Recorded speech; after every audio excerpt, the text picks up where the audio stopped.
G'day, folks. Talk to Nick Jonsson about executive loneliness.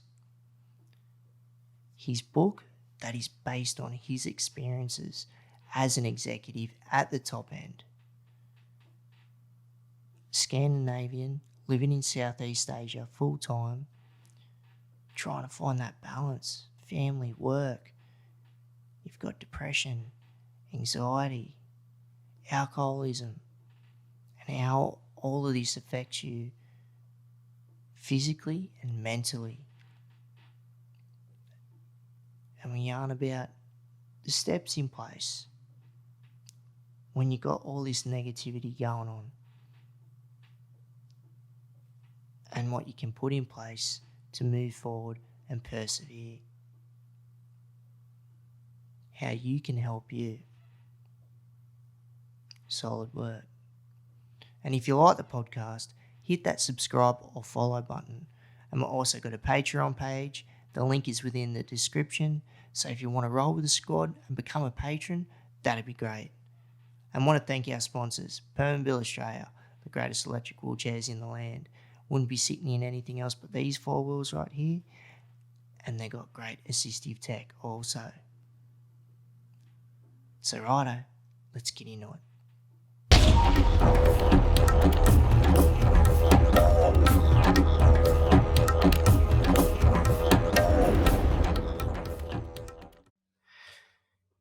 Nick Jonsson, thanks for jumping on the podcast, mate, and willing to have a chat and in and around stigma about when it's got to do with executive loneliness. And, that can be a touchy subject for a lot of people out there. And I really appreciate you jumping on board, mate.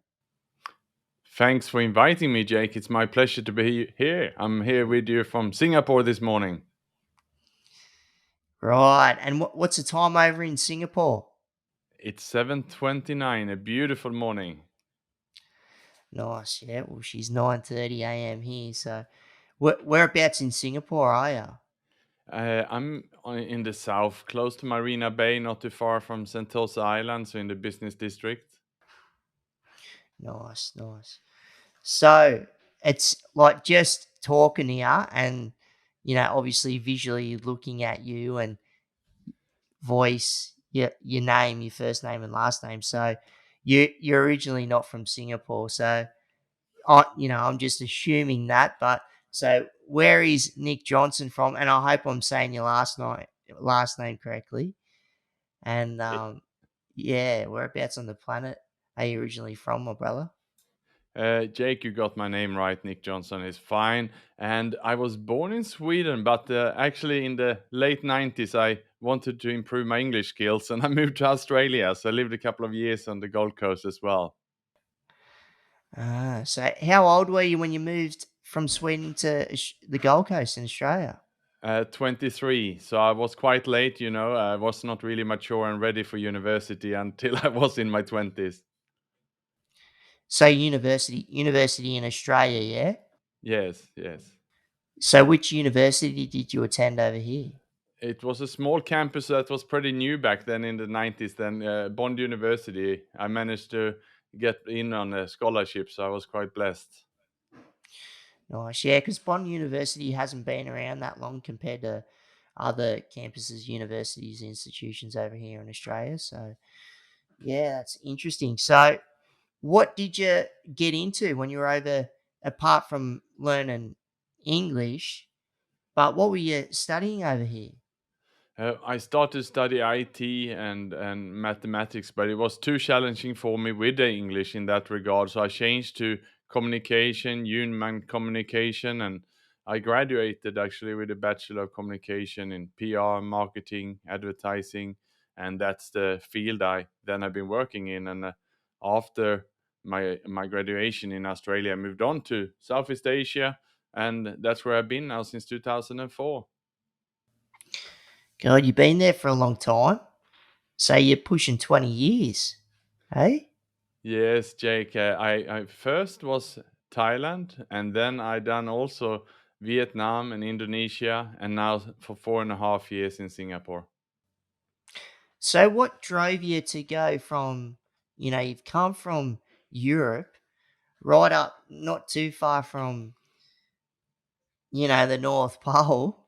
You're right up the top of the Northern Hemisphere, and then you've come down here to Australia, sunny Gold Coast, big difference from the homeland, and then got into university and then you've gone, right, I'm going to Southeast Asia. But like, what was your thoughts of going to there and why you wanted to go there, and what were your expectations? Because you would have got your degree from the Gold Coast, from the university, Bond University, and then taking it to Southeast Asia. So what was the line of thought there? Jake, I fell in love with Australia. I fell in love with the people, the laid back feelings on the Gold Coast. I started to play golf and I had a lot of mates on the Gold Coast, and it really felt like home. And I was for a long time considering staying. But then, having my family back in Sweden, the trip then back home was always so long. And the stopovers tended to be in Bangkok, Hong Kong, or Singapore when I flew back home. And it just felt like that was halfway. So it was a natural choice for me to say, well, if my family is back, in Europe, and I want to see them and be closer to them as they're aging, it's not going to be so convenient to live in Australia unless I could move my family over. But I was playing with the idea, I invited them over. They also loved it, but they felt it was a bit too far for them also. So that's why I ended up halfway. And I think also, Jake, Asia is inspired me.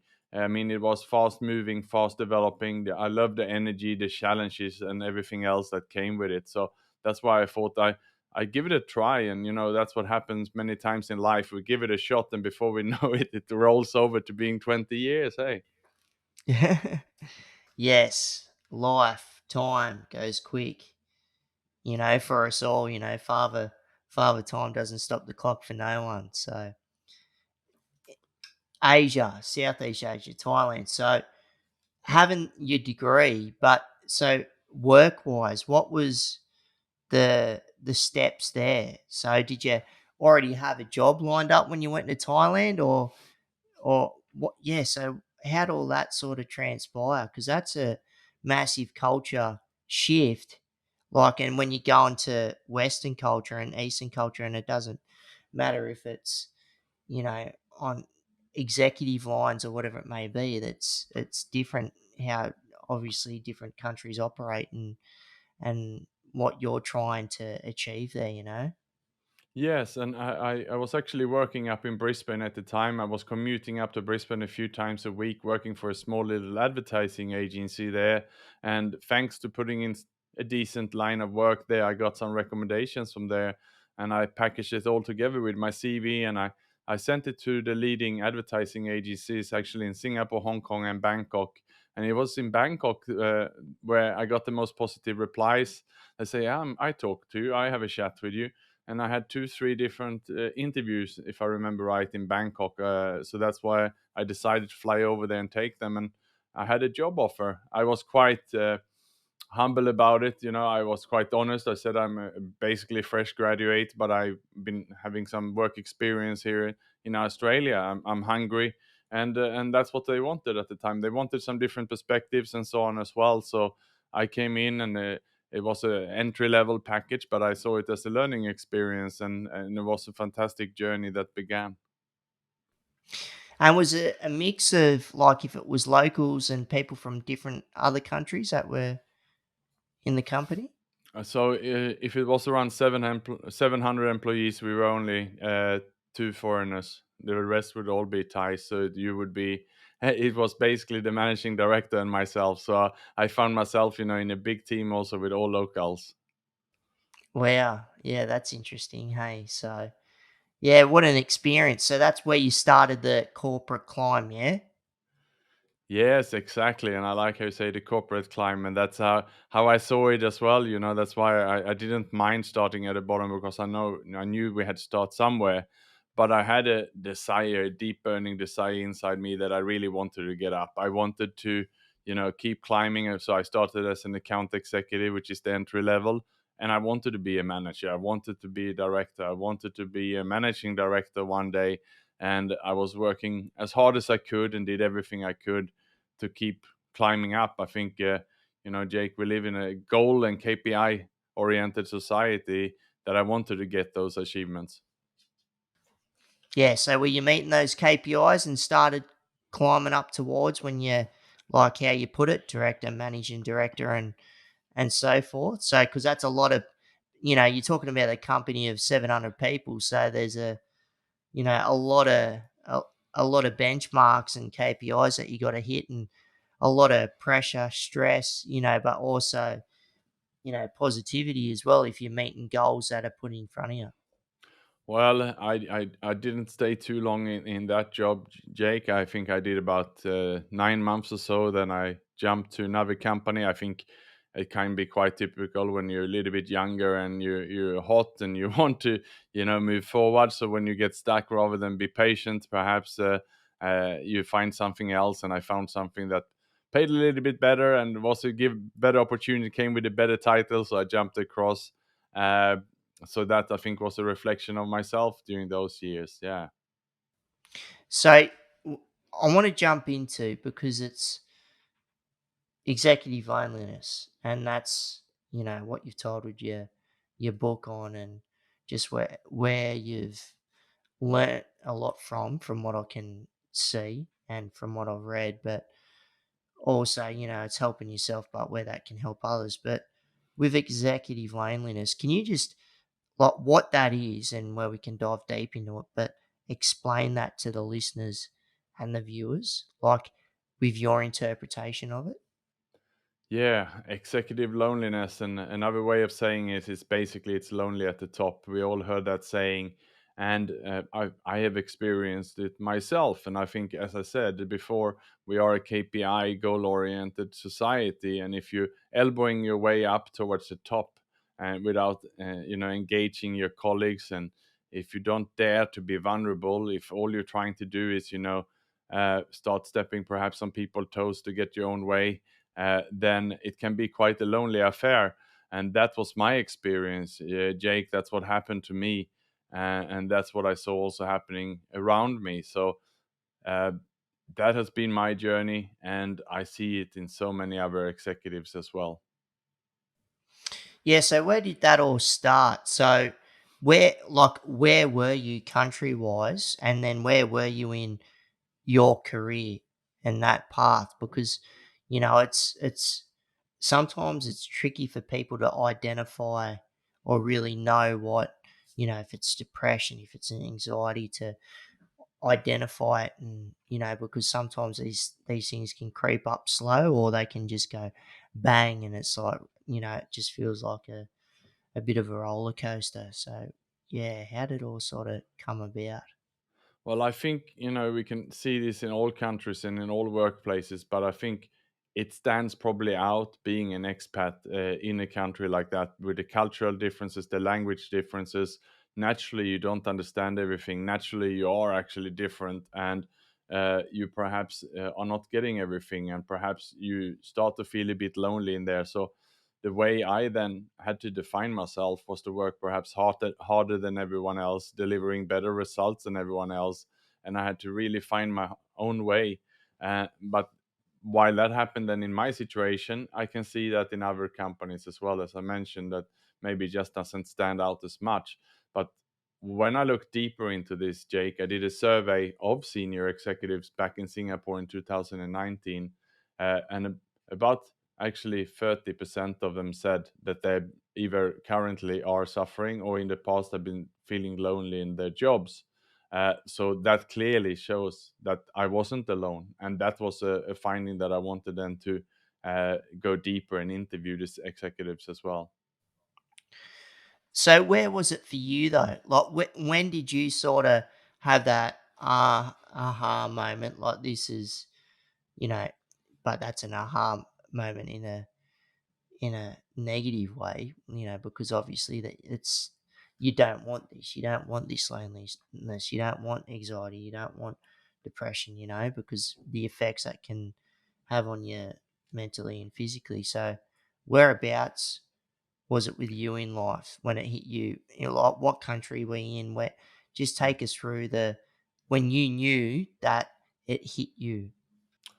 The thing here and the scary thing, Jake, is I didn't realize it at the time. I think I was in denial, uh, and no one confronted me about it, so I wasn't even aware until it was too late. So we have to go into, uh, my recovery journey. So I started to feel, uh, should I say, fall into depression and having anxiety and so on around 2014, 2015. And in order to deal with that, I basically was consuming too much alcohol until that became an addiction. And then in 2017, 2018, my health really was going down. And I hit my rock bottom in May 2018, and it's only after that, Jake, once I managed to then remove the alcohol and sober up and start going to seeing therapists, psychologists, going to support group meetings, and really getting that support. And it's the last 3, 4 years now that I realize, when I'm looking back at my journey, that I was isolating myself, that I was lonely, but I didn't admit it to myself because I was so focused on just going to the top.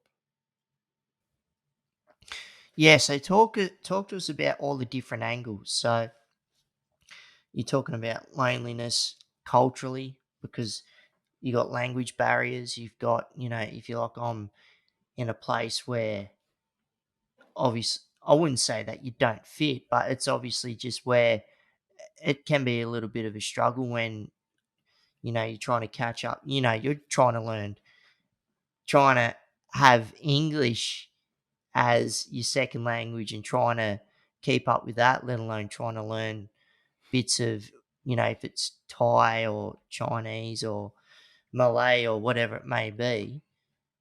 And then having those pressures of y- trying to get those KPIs. But what else? What were some other pressures, some other angles?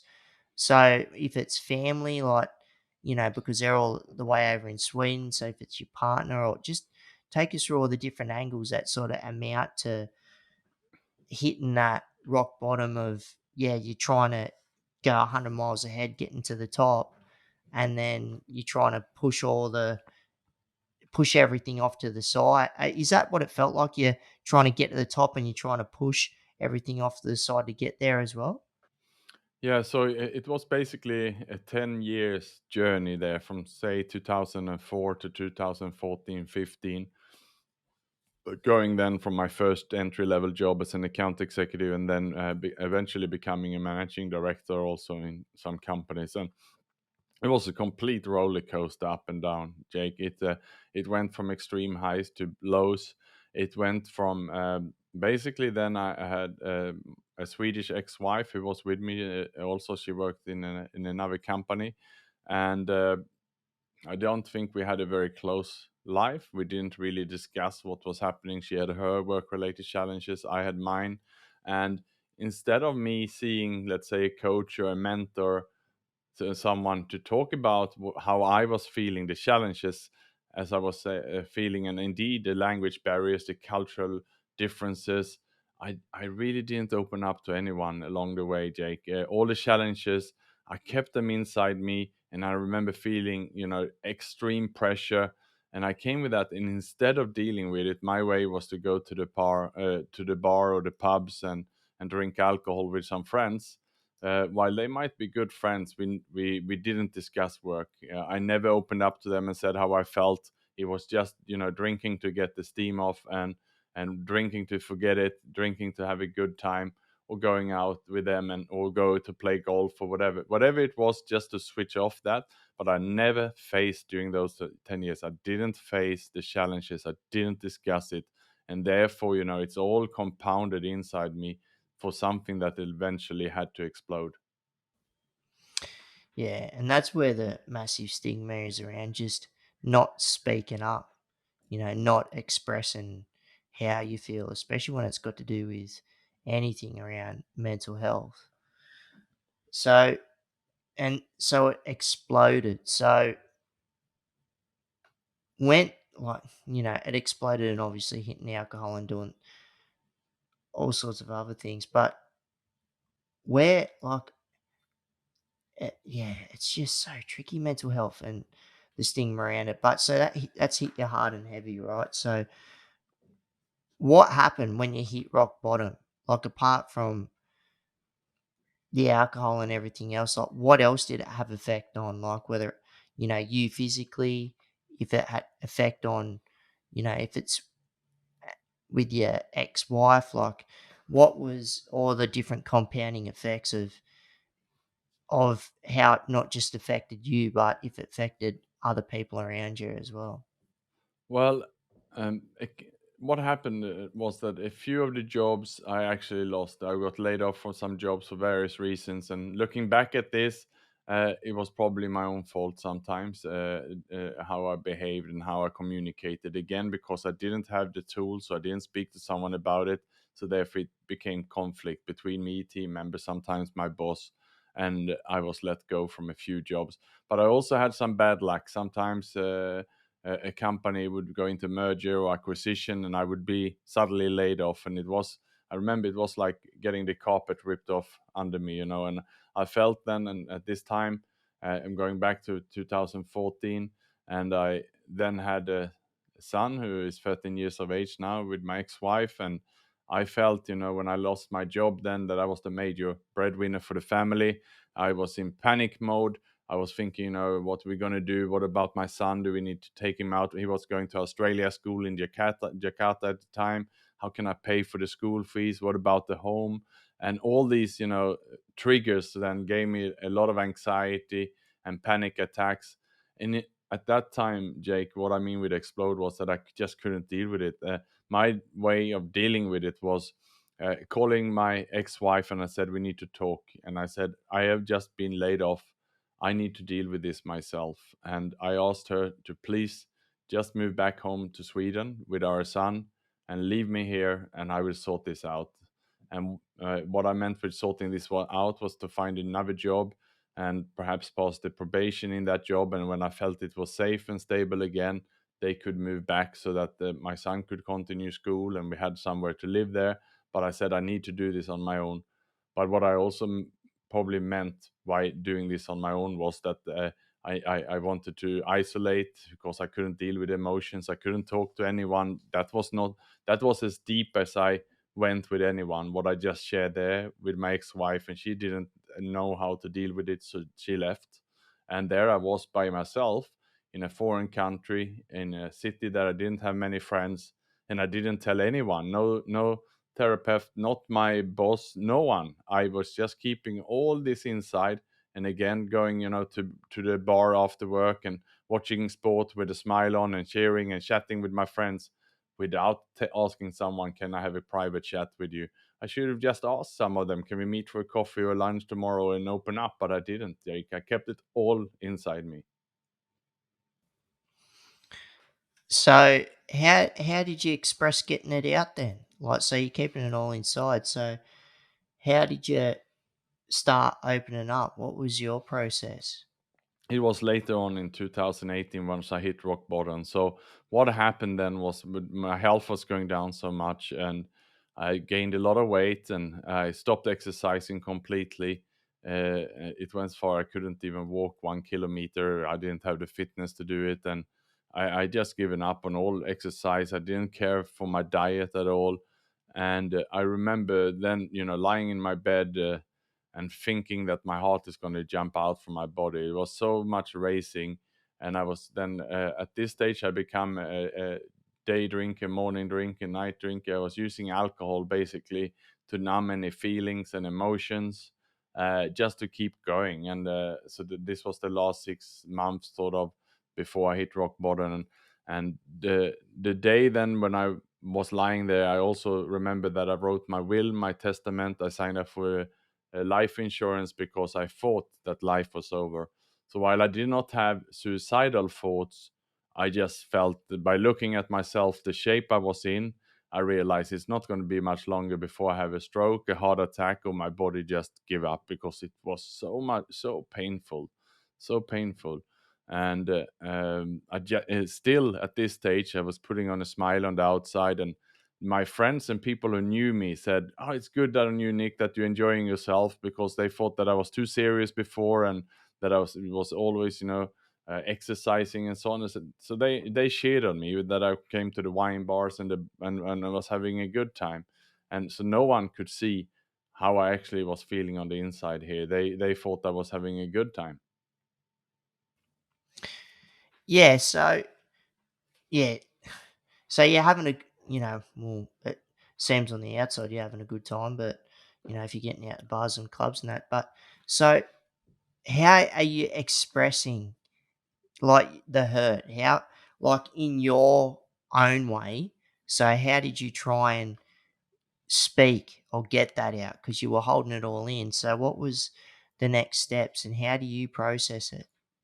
At this stage, because I didn't express it to anyone at all, I kept it inside.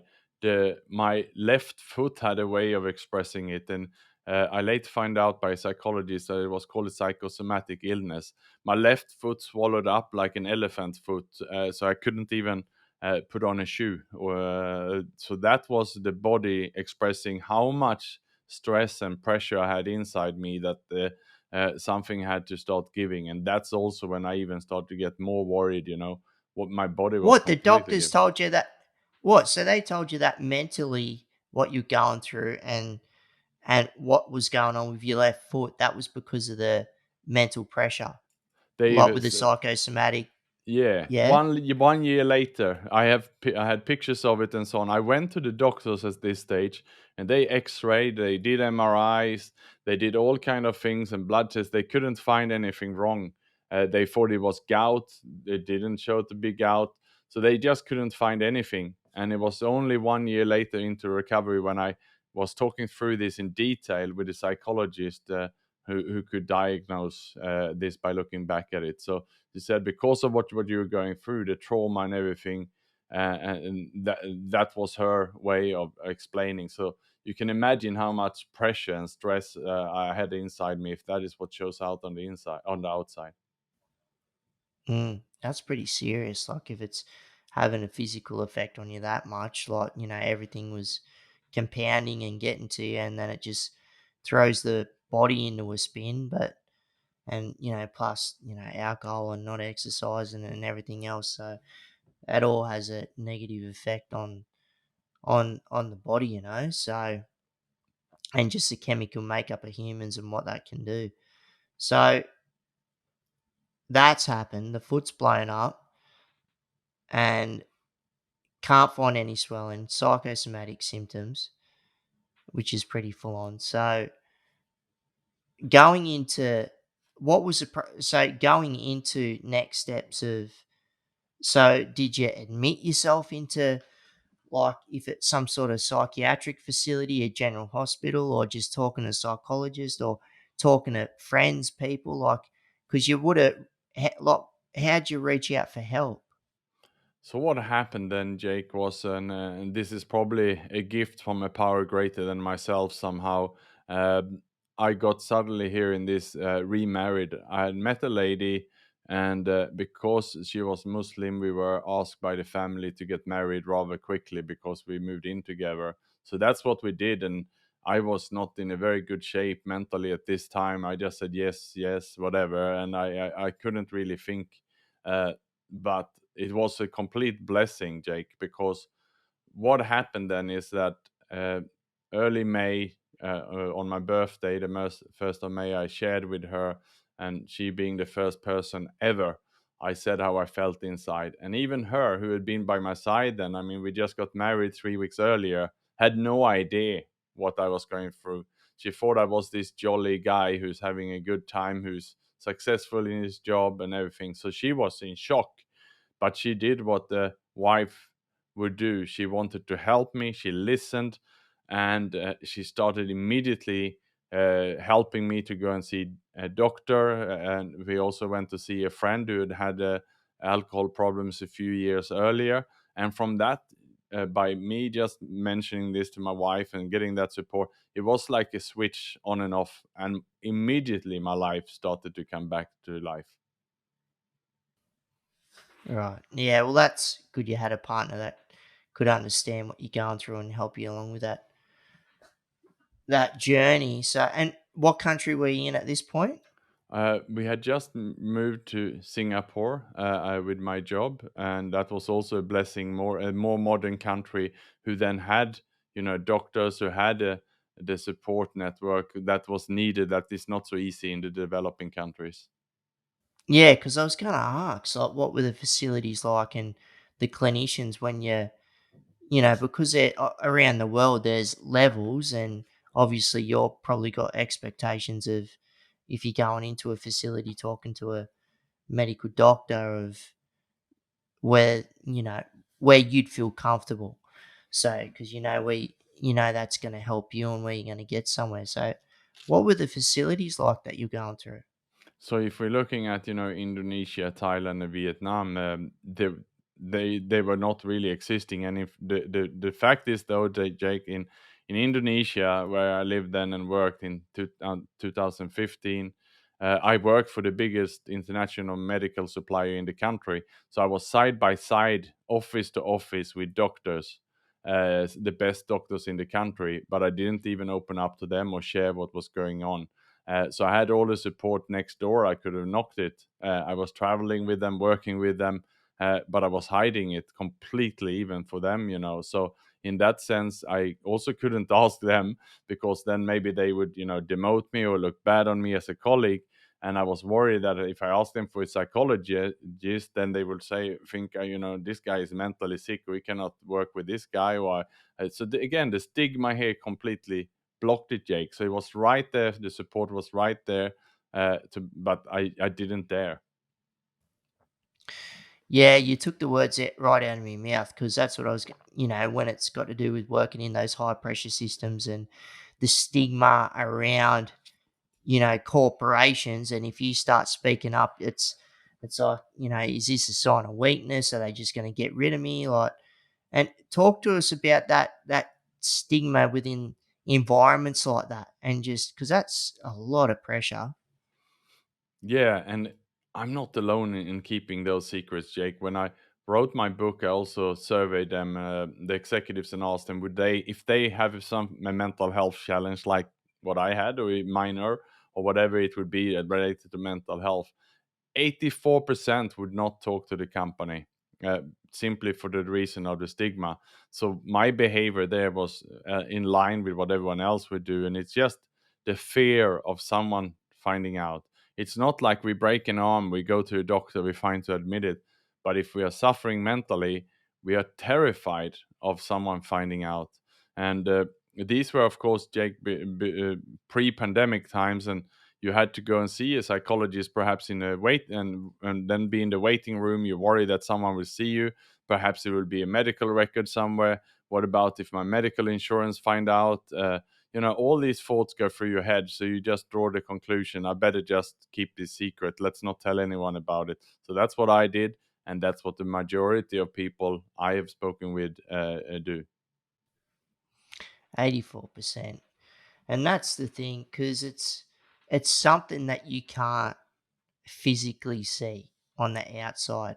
When you got the invisibility of this and what goes on in a person, and someone can't really gauge what it is, and if something's going to happen, like if you're just going to not show up to work, or if it's a psychotic episode, or if it's just because you have you know unconscious unconscious bias, and that's where there's already these preconceived notions of where if they hear mental health or psychology, and if it's in that high pressure system, that they've already got these thoughts buried in their subconscious that come out, and that's where you end up with you might end up with a paper in your hand 2 weeks later if someone finds out that you've lost your job. And that does happen. I've seen it, I've heard it happen, and which is no good. But it's trying to change the culture within corporations as well of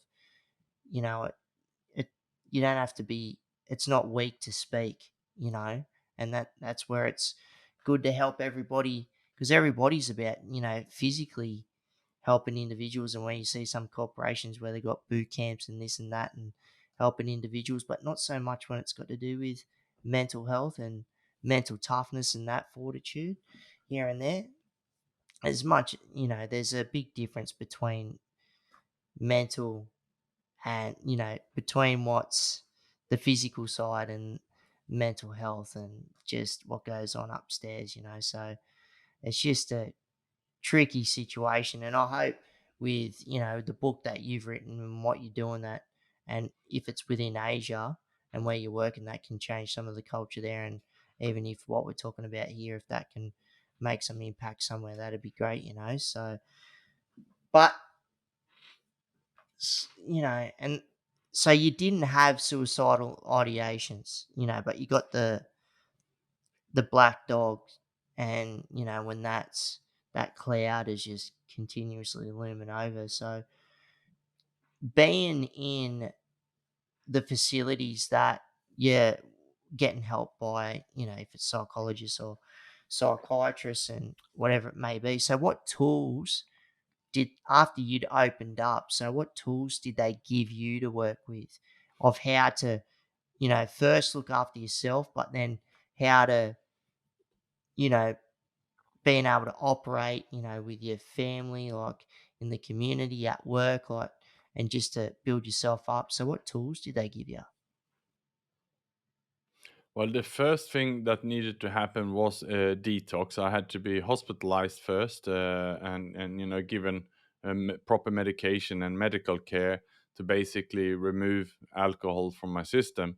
And I mean, the DTs otherwise can cause you a stroke or anemia or something like that, right? So Oh, that was the DTs like the first part. shakes and stuff. DTs like the Yeah, shakes and that. Yeah, yeah, scary. Yeah. yep, yep. Yeah. So I went through that. That was the first step. And I'm proud to say that as of today, that was on May 5, 2018, and I haven't had any alcohol or any drug related items in my body since then. So that worked. That had to be removed first. And after that, yeah, thanks. And so I got the right help there, and my new wife was by my side every step of the move here. And then it was a support group. What really helped me was an anonymous support group for other people who had gone through addiction issues before, specifically alcohol. So I came in there, and I then shared my story and my journey and how I got there and my crash and so on. I told them that I just came out from hospital, and in that room were people around 20, 25 others who all had gone through this before, who now perhaps had 1 year, 3 years, 5 years, some people even up to 30 years, of sobriety under them, and they could then feel for me. They knew what I was going through. They knew I was fragile, and by just getting that sympathy, I got a lot of hope and a lot of strength. And the first thing that I was told was just keep coming back. And this was a daily program. I kept coming back. They said, once you're new, come back 90 days in a row. And that's all I did. Every morning, I would go for a slow walk to go there, to join this support group, this anonymous support group, to sit around the table, to listen to the others share their stories, and to share mine. And what happened then, on day 3, day 5, there would be new people coming in who had also crashed. So suddenly after a week, I was there already to support others who just came in. And it was this, by getting help and helping others, that really started to transform me. And I started to really get a sense and a positive energy and positive hope towards life. Yeah, and what did it feel like just being able to finally express yourself and being open, being vulnerable, putting all that out there? What did that feel like, for the first time, and then just going through those steps of, and did you just blurt it all out, or did you just bring it out in in stages? And yeah, take us through that journey, because that's tricky. So, yeah, it was a wonderful feeling, and I didn't share much in the beginning.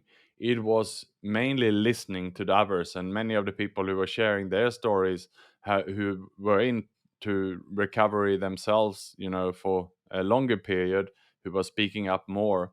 But you had to go in a circle and sharing, something. but you had to share something you were grateful for and something that was also on your mind, you know. So I start to share very, very little, you know, a short little snippet and an insights. And then, but every day I start to share more. I start to share more deeply, more honestly, disclosing more, and then listening to others, then getting again, seeing, oh, they share much more deeper than me. They're much more honest. They're much more vulnerable. Then I walked back the next day and sharing a little bit more and more. And I built up this confidence inside myself and the muscle, and started to realize that the more honest, the more deep I was sharing, the better I felt. So that was a process, and that I'm still working on today. I'm glad you said that. It's like a muscle because it's like, you work on the body, and when you build those fibers and tissues and break them down, and where you rub it against the grain where it's ripping the fibers apart, then they're coming back together and growing. It's the same with upstairs, when you're, being vulnerable and you're, you know, ripping yourself open, laying it out, then bringing it back in. But it's good being in a positive environment where everybody else is like on a similar but different path, but where that does gain confidence. So you're going through all group sessions. So where was all this leading to? So what are some of the other components that come in that were helping you apart from talking, to the group or talking to psychologists, psychiatrists? What else was helping you? Well, in the program there, they gave us all the tools. It was steps to follow. It was a clear guidelines, and that is what I actually share in my book later on. My takeaways from going through those steps, and I made this basically my book. You know, not only the insight, the service, and the interviews, but also a really step to step guide for people who might go through this, so they can overcome. But in a nutshell, Jake, and be very happy to talk you through. I identify 5 steps, and we can go one by one there, where I can just share with you what happened Give there. us the steps, brother. Give us the steps. Let's go Yeah, through it. step one was taking stock, which with I mean a moral inventory. You need to really look at yourself in the step one, just like a shop. If you are the shop owner, you will count how much stock you have. But as human beings, do we really look ourselves in the mirror? Do we write down? And in my case, taking stock meant, you know, I'm overweight. I don't, I cannot exercise. I alcohol problem. I have relationship issues. I have credit card debts. I have a loan I don't pay. I have all these kind of issues. That was the step one, to just write down all these things. Yeah, that's good. Like just having being able to write it all down and really take note of it. So Yeah. let's run into some of the other steps. Yeah, and then step 2 was taking that list and, you know, looking at every single line and seeing who can help me with this. You know, really, really thinking about who can help you. So if it was about, you know, the overweight, then, you know, there's obviously doctors, nutritionists who you can get advice, books, audio books. You can do the exercise. I got a fitness coach. I got a gym membership to deal with that. For the alcohol addiction, I had a support group, and for the loans, I had to start, you know, get payback plans and and so on. So it was just tackling every single thing and getting help with it. Everything had to on that list had to start the process of getting repaired. So that's it. So it's starting to repair some of the damage in a way. So Yeah. step 3. Step 3 was really focus on getting healthy. So once I had asked for the help, then I was on my way. It was really working on that, and we were getting healthy both physically, both mentally, and focusing on that. And that was a journey over a couple of months where I just had to, you know, get used to that. I'm not consuming alcohol. It was about eating healthy again and getting the machine running. Basically, that was the third step. Yeah, and talk us through that when and how you feel in regards to when you work like at because at the same time, right, you're working at mentally getting better, but then also on the physical side of things. So what did it feel like going through those steps and we're simultaneously working on upstairs and the body as a whole. Well, it was a challenging time. I was nervous because here I was, a bit vulnerable and exposed by before I had consuming alcohol to, hide my emotion or to numb my feelings and emotions. Now I didn't have that, so indeed I needed medical support during the early stage. I was on medication for my anxiety and stress and so on to be able just to cope with life, and I had to taper off that and uh, basically also by increasing my exercise, by getting fitter, by eating healthier. And so it was not overnight. This was going on for, let's say, 3 to 6 months. It's a gradual process, but I started to get some confidence by making it happen, and again, from my support group, that I got to help support the guides. They told me, to listen to this audiobook, read this, here is some steps. It was all this advice and support. And what amazed me was how willing people were to give, and no one asked for any money for this. Most of this was by anonymous organizations or charities who were there to support me. So it was also in that sense a positive learning experience to really go through and see how many wonderful people there are. That's awesome. That's awesome. Mm. Especially, it's good knowing that, hey, that there's a lot of organizations out there that are just willing to jump in and help.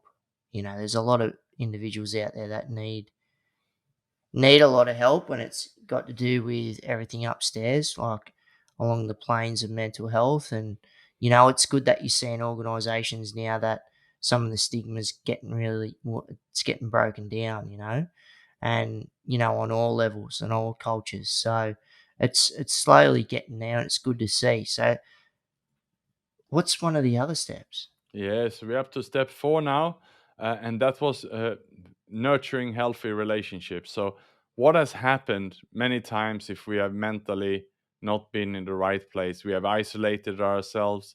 We have, as I said, in especially if we go back to executives, elbowing our way to the top. We have done everything to reach the bonuses and achieve the promotions, the titles. That means that many times we perhaps have stepped on other people's toes. Uh, there will be so many broken relationships. In my case, I was just I had gone through a divorce, and I had many people who I didn't talk to. I had a broken relationship with my sister over a minor incident, and all these relationships had to be repaired. And through my support group, then I was given the tools and a person who was supporting me, basically like a sponsor or a mentor, to talk me through how can I do this, to make amends, to go back to apologize, to repair all these things so that I should basically feel that I don't have, resentments against people. So that was a big one, and that was my step 4. Yeah, okay. Yeah, and that can get tricky. Hey, and was your sister back over in Sweden too, was she? Or She was in Sweden, and whatever happened a few years earlier was that I was home in Sweden for a vacation, and we had a lunch. And my son was about 4 or 5 years of age then, and he was given a Coca-Cola over the lunch from her. He had never had a soda in all his life by then, and we didn't think he should have it. yeah, And right. I didn't see the incident, and suddenly he was drinking it, and I basically exploded. I basically just grabbed my son. We left the table and so on and stormed off. And then I avoided my sister for a few years. We didn't really speak. I know she tried to message me and call me. I ignored it and so on. And that was basically just the relationship died out. And it was only when I was in recovery and I went through this fourth step of repairing relationships, I went back to her to make amends about this. And she couldn't even remember this incident because she didn't see when I started. She always was just wondering what happened. Why didn't I respond to her calls? But she had no bad feelings, no negative feelings. So here was something I walked around with on my mind, feeling bad about for several years when she couldn't even Mm, care less. So when we just had that chat, our relationship was repaired. yeah, okay. And that's because we'll go through the last. We're coming up to the last step, yeah. Yep. Step 5, that is really finding your purpose. So just like I mentioned, when I came into the support group, I realized there was people there who was volunteers, who was helping out, and I couldn't understand, they had a mental crash 10 or 20 years ago. Why would they come back every day to these meetings? And what I found out was that you have to basically give back the gift to keep it. That is what the saying was in the group. You have to give back the gift to keep it. So, in their eyes, well, I got support when I was in a bad space. It's now I need to give this back. And that is what now is my purpose in life. I come to these support meetings and I'm there working with others who have issues, may go through divorces, being fired, or they might end up with some addiction problems. And I'm a volunteer myself also for a suicide hotline here. I'm a volunteer for another support group mental health hotline, where people can call in and get support to talk to someone. And that is now my purpose, because I was given a gift here. I was almost given a second life, by the help of all these people. And that's where I'm extremely passionate, and that is now my purpose in life. That's great. Paying it forward, giving it back. That's what it's all about, hey. Mm. So going back to step 4, so I want to talk about disconnect. So, and what do you see? And this is like within how we currently work, right? So where you're looking at the disconnect physically, and but where you've got the connection, the digital connection.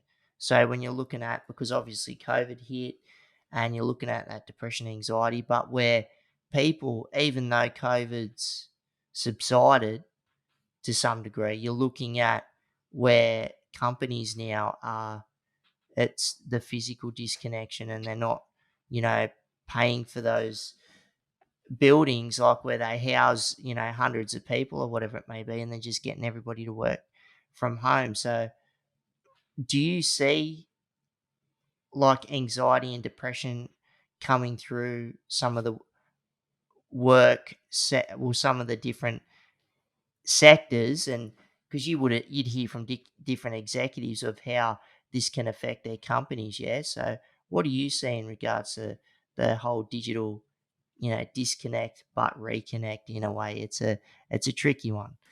Yes, and I actually redid the survey of the executives, the same group of people, during the pandemic. So, if you can remember, I mentioned that in 2019, then before the pandemic, 30% of the executives were feeling lonely from time to time, or when asked. This had doubled to 59% during the pandemic, when everyone was working remotely. So it clearly shows that even at the executive level, you feel disconnected because you're working remotely. You're not with perhaps your colleagues, your boss, your teams. And it certainly has a negative effect for the relationships. It is a major challenge. And yes, we are coming back to the office partly perhaps now, but it will remain a challenge with relationships if all you do is sending, messages to each other, and we don't have that real face-to-face connection where perhaps we can tap each other on the shoulder. We can go and have a 5-10 minute coffee to talk about something. So things are just building up, and the isolation. And looking at my case, what happened over the 10 years build up, that can go much faster indeed in a virtual environment. Yeah, it's tricky, hey, because there's like, where it all comes down to dollars and cents, but then you got to look at productivity, you got to look at how it affects human lives. And because sometimes this isn't the right, like, it's good that mean you can jump on this and have a chat and have a yarn, but I'm in on the bloody Central Coast and you're in Singapore. But it's different, like if you got an organization where where you're all coming to this one office, this one building, or whatever it may be, and then COVID's hit, and it's you got that anxiety around COVID, but just where it's created that massive disconnect. So it's going to be interesting to see just over time where companies just try and forge this as best as they can. Have you got any tips or anything that you'd want to say in regards of how maybe people can do this better at the top? Because it starts at the top at the executive level and trickles down. So have you got any input that you'd want to say there? Yes, Like, you're absolutely right. This starts at the top. I mean, we're talking about vulnerability here. It's about leaders. We need to be vulnerable. We have to do what I didn't do when I was working my way up those 10 years. We have to really be more open and dare to share our challenges, because if you, as a business leader of an organization, are not opening up and sharing some of your challenges, for sure, no one in middle management will will open up either, right? You have to create that culture. And I have a wonderful story here that I can share with you, if I may. go ahead, brother. Yeah, so I was interviewing one managing a female, a managing director for a big international bank for my book. The first coffee meeting we had, she gave me a pretty normal interview, and uh, yeah, she had felt isolated from time to time, but it was nothing major. She would not make her story would not make it to the book. But I got a call 2 weeks later. She said, "Nick, can we meet again? I want to talk to you." During this coffee session, immediately she broke out in tears and she said, "I need to tell you something. I planned my own suicide twice." I was complete shocked, and Wow. obviously, she was in tears, and I didn't really know how to deal with this. I didn't expect it, but I heard her out, and I said, "Tell me more, tell me more." We took it slow. She explained it, and she said, "Well, I had a cosmetic surgery on my face after an accident." And when I came back to my office after that, I didn't have the same confidence anymore. Also at home, I pushed my husband away, and I dared him to leave me, and that made me both isolated at work and at home. And while on the outside, I got the promotions, I deliver on the results. The team started to feel that I was competitive. I wasn't there for them. I was sitting having a salad in the office myself at lunchtime when the staff was going out. They didn't ask me anymore to come with them. So she became very lonely, and that went as far as her then rehearsing her own suicide twice. Uh, what happened after that interview, basically I helped her to and she saw a therapist. She opened up to this psychologist. The psychologist invited the husband, and the three of them were talking together and sorted this out. The husband was shocked but glad that it was dealt with, and so on. And then the next thing that happened was the most amazing thing here. uh, she shared this story in writing, and it was anonymously in the book. She asked her team to read the book, and then she said, "Let's have an all hands meeting one day." So everyone had read the book, read the story, didn't know it was her. And then she said, "By the way, the woman you read about who rehearsed her own suicide twice, that was me." And the Yeah, whole right. staff, her boss, everyone lost the face, and they, oh my God, they had no idea that she had gone through this. But what happened here, and here comes my point, overnight the culture of the company changed. It was open door policy. People were hugging her, and people were crying, and they were so open. And her boss even asked, "Can we have a lunch one day?" And he shared that he also had gone through something similar a few years earlier. And during the pandemic and the lockdowns and now working remotely, here is a team now that is completely dare to be vulnerable with each other, who have this open culture. And why, I'm asking, does it have to be like this? Why do we have to go so far that it's almost on the line for a suicide for our culture to change? Yeah, 100%. And that's pretty powerful, her sharing a story and that just the way that it went with the company and how it got read out and, realizing that after the after the readout that it was her, because if you're seeing someone where, where you might perceive them this way, but then you hear that and it's the vulnerability and that can reflect back on yourself or other individuals and showing that you can talk up and you can express yourself if you're going through hard times. But that's awesome to see too that the culture, it was a shake up in the culture within that environment. And it's hard on, because you look at the percentages of CEOs and executives where the majority are men, so there's a lot of pressure, or even added more so, on women that are trying to feed their way up through these dominated sectors that are usually run by men. A lot of the case in all sorts of sectors. Doesn't matter whether it's, if it's advertising or health or, disability, construction. Like it's all, men majority at the top end. So, and I'm glad that's really worked out for her. But so look, talking about culture. So when you're looking at where you're from back home, Nordic countries, so because you see in general across the landscape across the world, executive CEOs, they're working 23 hours a day, you know, just flat out. So how, and then you're seeing, I'm pretty sure it's in, might be Denmark. So where they got a 4-day working week. So, and you're looking at other companies like where they're trying to, you know, bring in the hours a little bit more.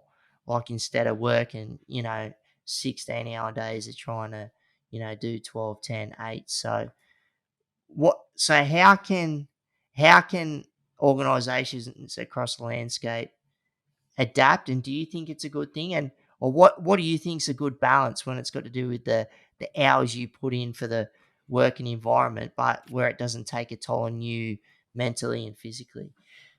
Well, it's certainly true that the Nordic countries have less working hours and a better, perhaps, work-life balance and respect for the private time and family time and so on.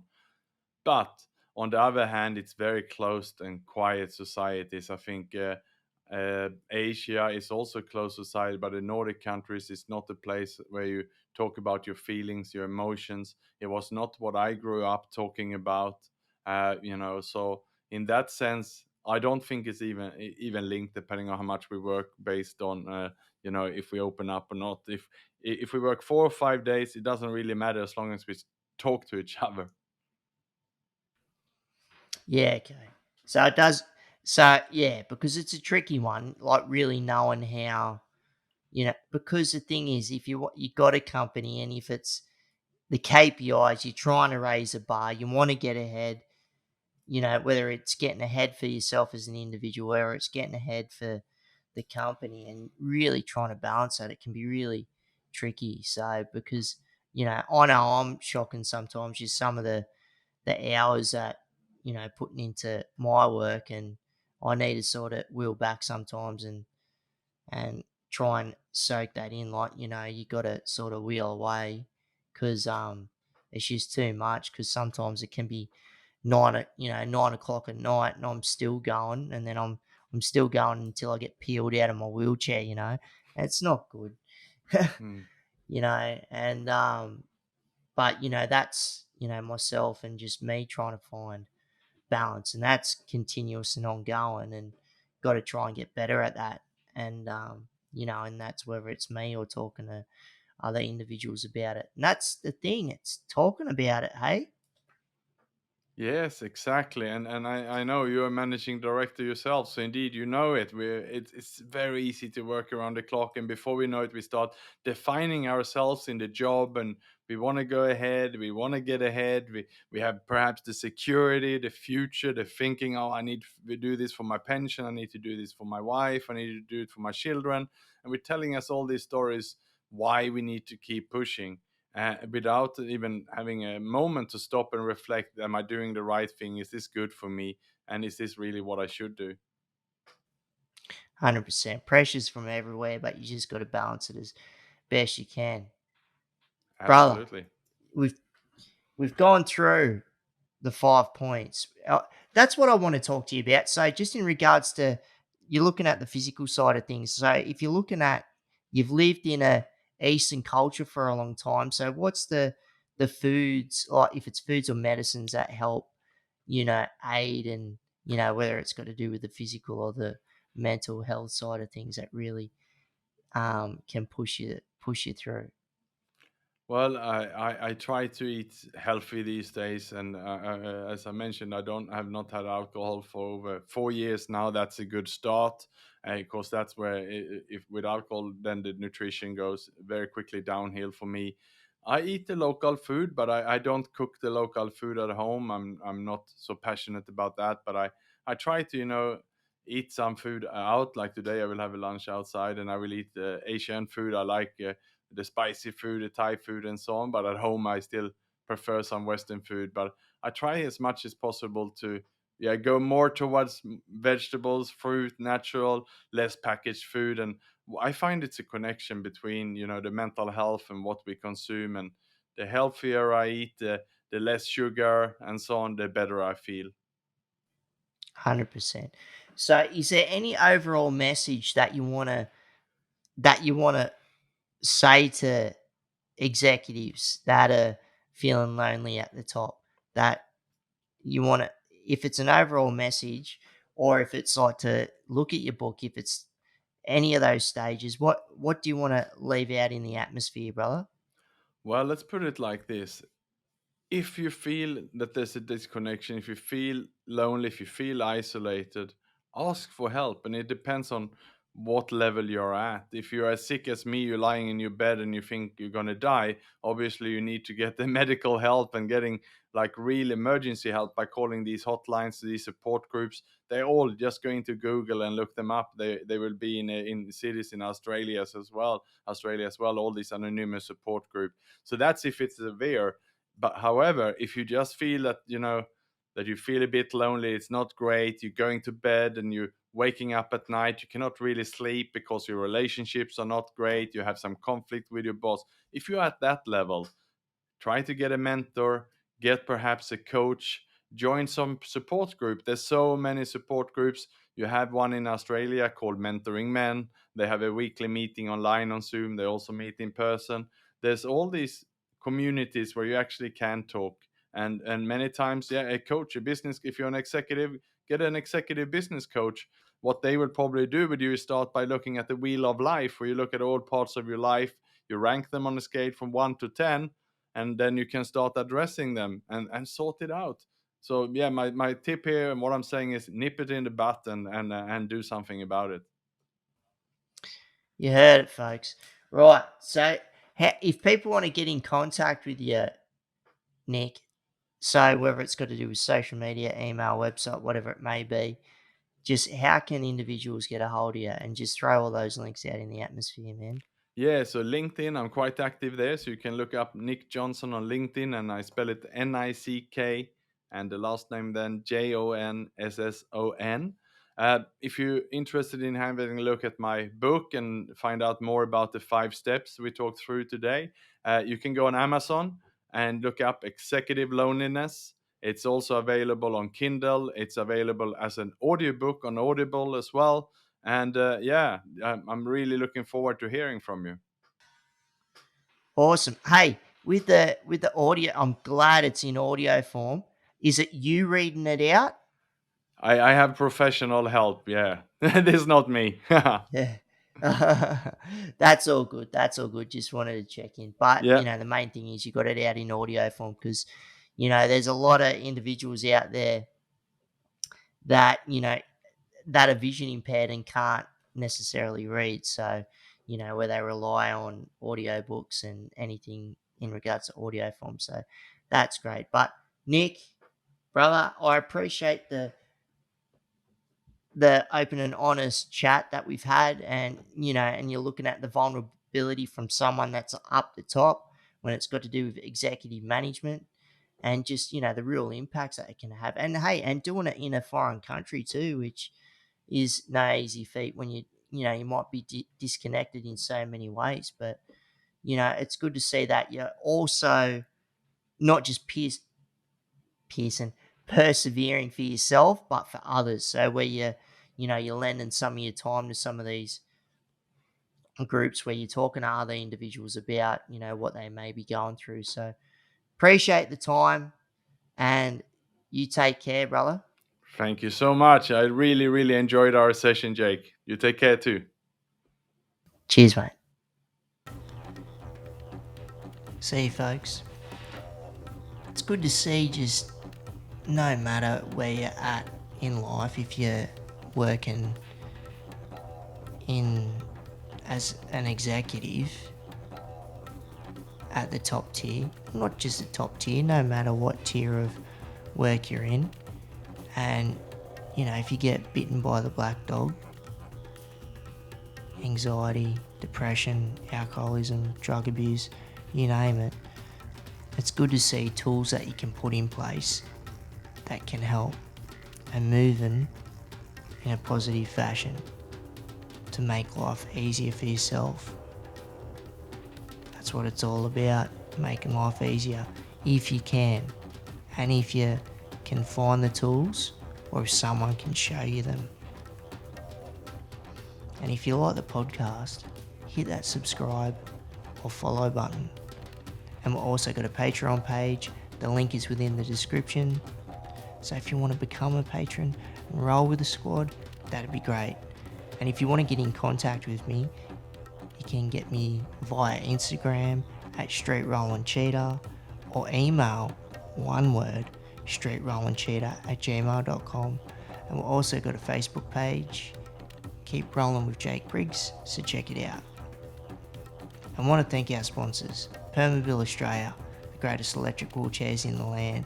Wouldn't be sitting in anything else but these 4 wheels right here, and they got great assistive tech also. So righto, we'll see you on the next one.